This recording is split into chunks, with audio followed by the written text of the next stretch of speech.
ओम गुरुवे नमः। प्यारे हरिभक्तों, अभी तक मैंने आपको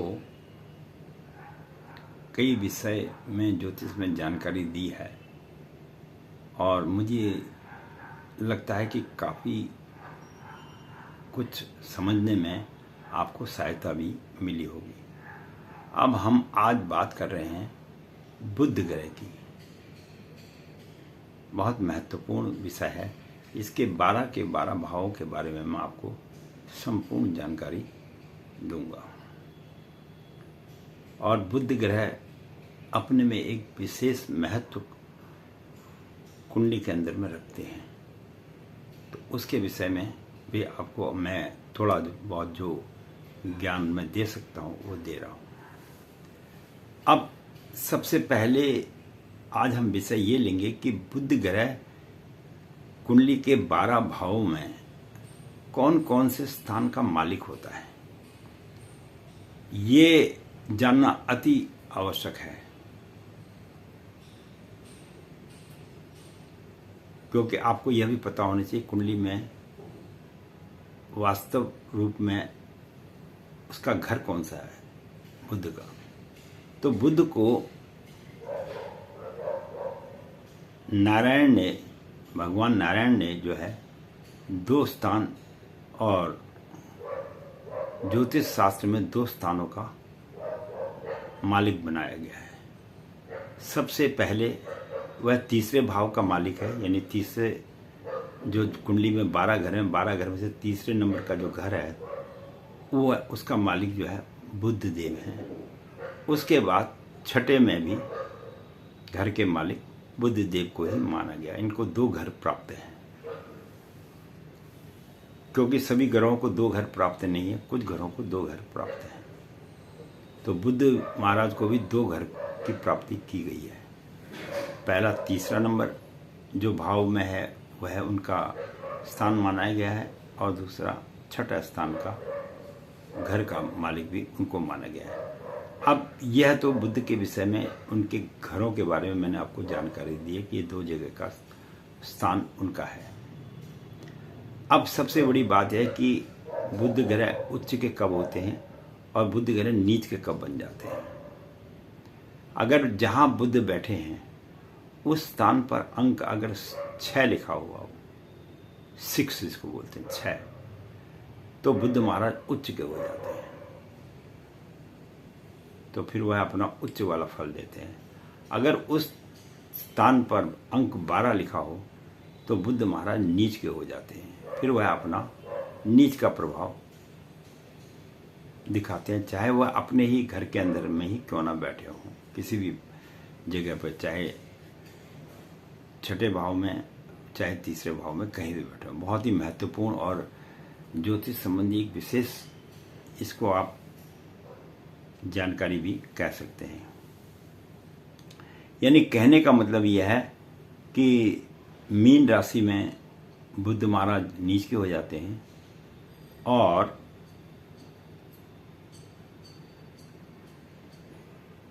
मिथुन राशि में जो है ये उच्च के हो जाते हैं। ये मतलब इनका जो है यह भी माना गया है।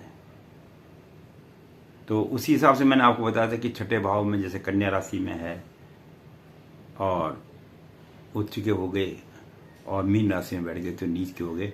लेकिन अपने अपने स्थान का भी एक महत्व होता है। बहुत ही विषय और गहन अध्ययन का विषय है ये। मैंने आपको पहले भी बोला था कि ज्योतिष एक तरह से जिस प्रकार गणित मैथमेटिक्स के फार्मूले के आधार पर गणित किया जाता है, उसी प्रकार एक सूत्रों के आधार पर ज्योतिष शास्त्र भी किया जाता है, और उसी के अनुसार उसका फल का भुगतान भी व्यक्ति को जीवन में मिलता है। अब हम बात करेंगे कि बुध अगर किसी व्यक्ति के प्रथम भाव, 12 भाव हैं कुंडली के, आज हम प्रथम भाव के बारे में बात करेंगे कि 12 भाव में बुध जो है अपना व्यक्ति के जीवन में क्या प्रभाव डालता है। और बुध को जो है एक प्रकार से वाणी का भी ग्रह माना गया है। ये वाणी के विषय में भी इसी से ही आपको ज्ञात होगा। वैसे तो मैंने 12 भावों में बैठे हुए 12 स्थानों के विषय में भी आपको जानकारी दी है पिछले वीडियो में। अब मैं आपसे बार बार कहता हूँ कि आप जो मेरा चैनल KHOJ खोज है 009 खोज 009, चाहे इसे यूट्यूब में देखो टीवी पे, और चाहे आप अपने मोबाइल पे देखो, 5-5 मिनट की वीडियो होती हैं और आपको जिस विषय के बारे में जानकारी चाहिए उन तमाम विषयों की जानकारी मैं इसमें देता हूं। मैंने लगभग 700 वीडियो करीब बना चुका हूं और आप उसमें देखा करें, हर विषय का ज्ञान आपको मिलेगा। अब बुध अगर जब प्रथम भाव में बैठ जाता है, कुंडली के प्रथम भाव में, पहले भाग में, तो ये व्यक्ति की वाणी को जो है बतलाता है कि व्यक्ति की वाणी कैसी रहेगी, सुंदर है, अच्छी है, क्या है। इस विषय की जानकारी आपको बुध के प्रथम भाव से पता लगेगी। और साथ ही जो है यह चालाक ग्रह भी है। बुध जो बहुत चालाक ग्रह भी है। यह स्थान देख के ग्रहों के साथ बैठ जाता है। देखा भैया, जहाँ मेरा पलड़ा भारी रहेगा मैं वहाँ बैठ जाऊँगा। और ये बैठता उसी हिसाब से है जिस हिसाब से व्यक्ति का पूर्व जन्म में किए हुए कर्मों के हिसाब से वो जन्म लेता है। तो बुद्धि, ज्ञान, छल के साथ इस ग्रह को माना गया है। अगर बुद्धि किसी व्यक्ति का खराब है तो व्यक्ति के जीवन में कई कमियां देखी जाती हैं। बहुत ही सुंदर विषय है ये।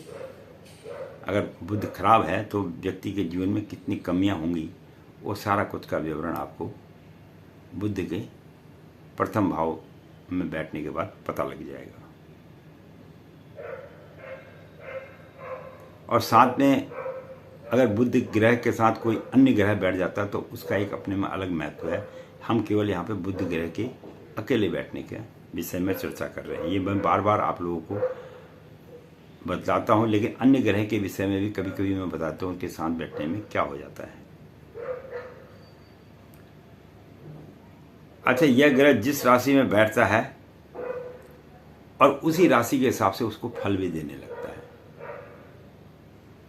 तो इसका हिसाब यह है कि गंगा गए गंगादास और यमुना गए तो यमुनादास। ये बुद्ध का जो है अपने में एक अद्भुत चमत्कारी खेल है।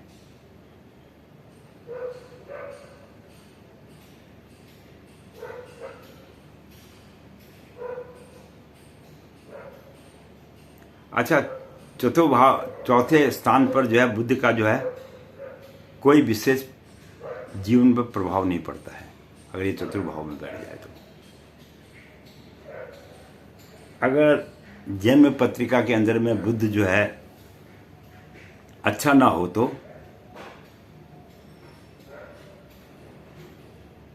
व्यक्ति एक अच्छा गायक बन सकता है, ना कि कोई अच्छा कवि। आप इस बात को भी ध्यान रखिएगा कि अगर बुध का प्रभाव देखा जाए तो बुध ज़्यादा जो है गायक बनाता है, ना कि कवि बनाता है। कवि और गायक में भी बहुत फर्क है, क्योंकि कविता लिखने वाले और गायक इन दोनों में बहुत अंतर होता है। इस बात को भी आपको समझना चाहिए। और बुद्धि का जो प्रथम भाव में बैठता है तो ऐसे व्यक्तियों की जो बुद्धि नस वगैरह हैं, नसें होती हैं, और ब्लड कैंसर जैसा बीमारी बहुत ज़्यादा देखने को ऐसे व्यक्तियों के जीवन में मिलती है। अगर किसी व्यक्ति को कैंसर हो जाए, कुछ हो जाए, या नसों में परेशानी आ रही है, तो आप ये समझिए कि आपका बुद्ध जो है ठीक नहीं है। इस बात का भी आप अनुमान अपने जीवन काल में लगा सकते हैं। और या यूरिन संबंधी बीमारियां भी व्यक्ति को उत्पन्न करता है, और हृदय जैसी हृदय में कई किस्म के रोग होते हैं। इसका कारण भी बुध ही बनता है अगर प्रथम भाव में हो। और पाचन शक्ति थोड़ी खराब रहती है, सर में दर्द रहता है। जिस व्यक्ति का बुध खराब हो वह धनी भी नहीं बन सकता है जीवन में। अगर नीच का बुध बैठ जाएगा, 12वें स्थान का वहाँ पर अगर अंक आ गया नीच का, तो उसको भी जीवन में पैसों की हमेशा दिक्कत बनी रहेगी। यह बात भी सत्य है। मैंने फिर आपसे कहा था कि कुंडली आपकी होनी चाहिए सत्य, तब ये चीज़ें लागू होती हैं। अगर आपकी कुंडली सत्य नहीं है तो फिर ये तो चीज़ें लागू नहीं होंगी।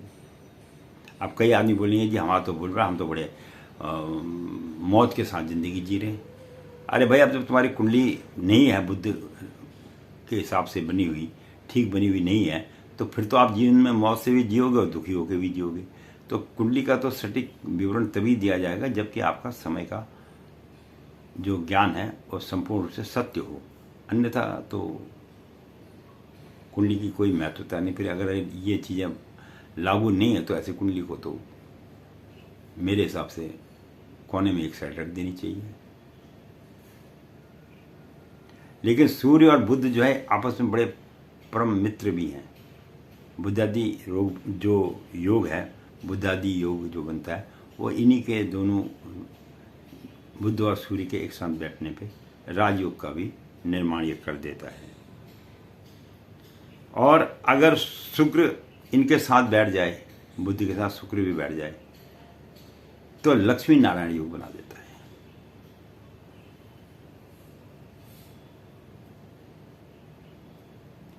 इसका मतलब यह है कि अगर किसी व्यक्ति की कुंडली में शुक्र और बुध एक साथ बैठ जाए प्रथम भाव में, तो ये एक नारायण योग का मतलब धन संपत्ति लक्ष्मी के योग का जो है प्राप्ति करा देता है। बशर्ते अंक जरा 12 ना हो, ये इस बात को भी थोड़ा सा जाना है। फिर थोड़ा सा उसका ज्योतिष फल निकालने में अंतर आ जाता है।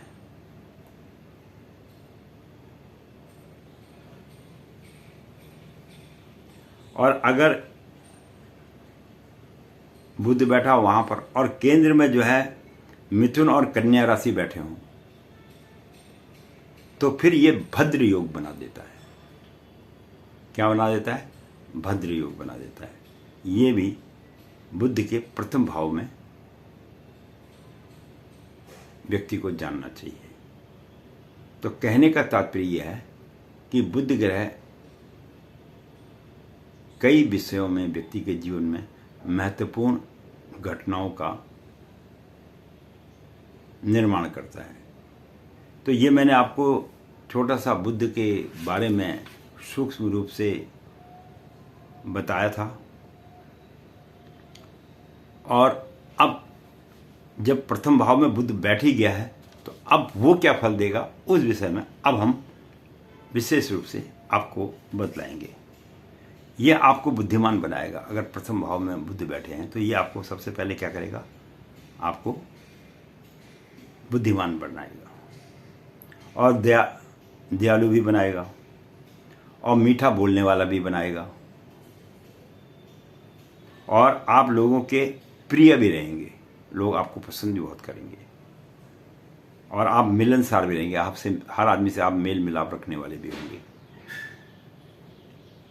और जीवन में उच्च शिक्षा को भी प्राप्त करेंगे। ये बुद्धि के प्रथम भाव में बैठने के बारे में आपको मैं बता रहा हूं। और मन में शांति भी देगा। ठीक है, इस बात को भी याद रखने का। और सुखी भी बनाएगा अगर बुध प्रथम भाव में बैठा है। अगर यहां पे बुध नीच का बैठ जाता है, अंक 12 बैठ जाए होगा, तो आय जो आपकी होगी, आय तो होगी लेकिन स्थिर आय होगी। आपको अत्यधिक धन की प्राप्ति नहीं हो पाएगी और आपको मस्तिष्क संबंधी रोग भी उत्पन्न हो सकते हैं।